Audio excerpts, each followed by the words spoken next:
hear what the Bible said. That in spite of the fact that Noah preached for over 100 years, the Bible said they still didn't know nothing till the flood came. How in the world can this man preach for 120 years and then you sit there and be so surprised when it actually falls through? Don't you know there are people all over this world that'll sit there and make fun of preachers who preach holiness? And when Jesus come again, they'll be sitting there trying to figure out what happened. I wonder where everybody go. And you know, somebody gonna blame it on the aliens. We have found and discovered life in the universe. They have came and taken people away. Oh no, that's not gonna be it.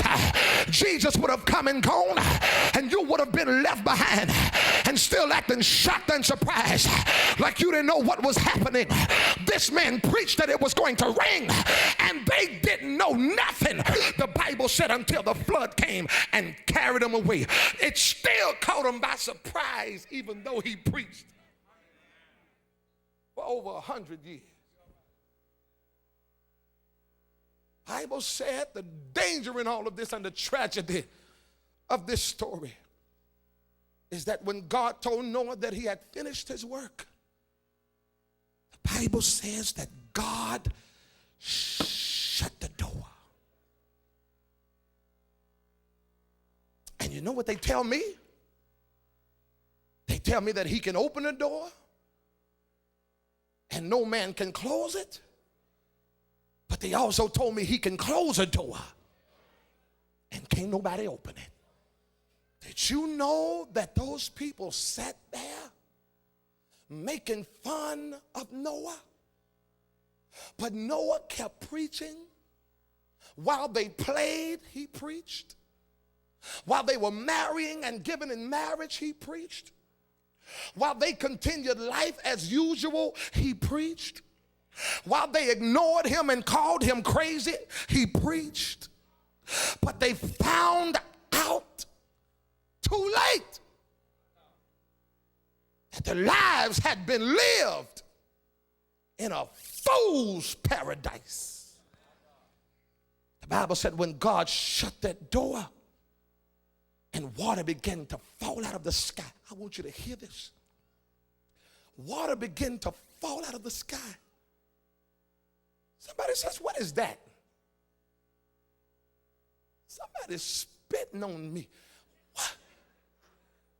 What is that falling out of the sky? And the Bible said that it just kept coming. And water just kept coming. And it kept coming. It was just the rain just kept falling, and it was just coming until it started rising around the ankle. And people said, I'm not used to what is going on. It came on up until it was around their knees.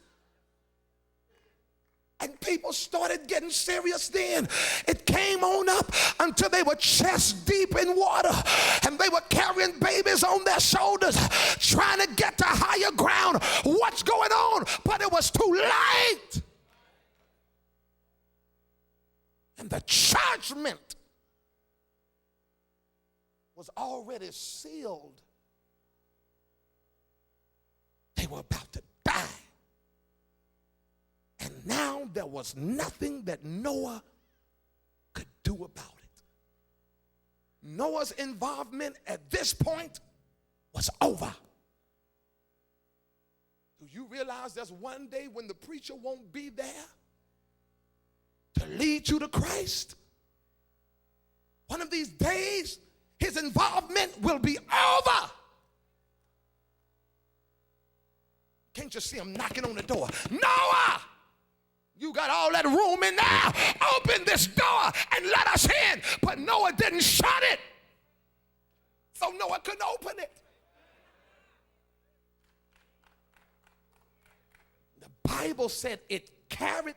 Can you see? And I know we don't like to think about God this way because he's so sweet. I told you the other night, God is so sugary. He's just so sweet. The Bible said he destroyed everybody in that wicked generation. Nobody was saved but 8 people. Noah preached a whole century, and his church never grew beyond 8 people. So that tells me numbers really don't matter in the long run. Water started coming down. People started crying. They started screaming. Can't you see them running up to the mountaintops? Running up to the hilltops, trying to get to higher ground, sitting on top of houses, thinking that they could escape. But when God's got your number, where are you going to run? And the Bible declares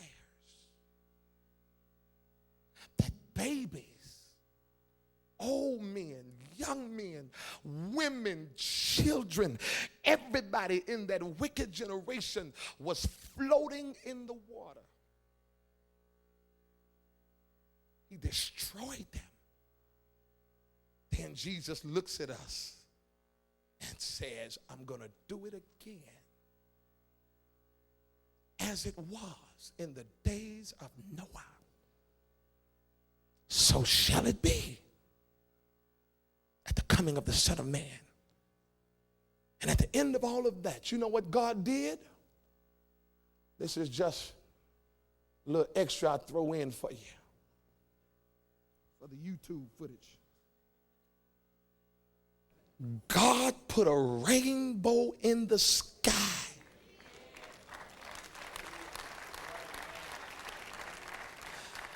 And while we look at it and say that is such a beauty, all of those colors, Roy G. Biv, red, orange, yellow, green, blue, indigo, and violet, such a beautiful rainbow in the sky. God says, I didn't put it there so you could admire its beauty. I didn't even put it there for you to use it as the logo for your alternative lifestyle.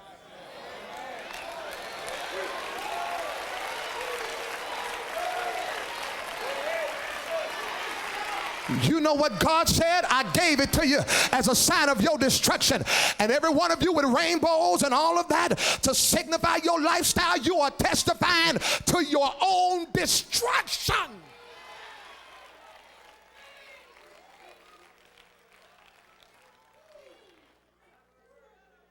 You don't even realize it. As it was in the days of Noah.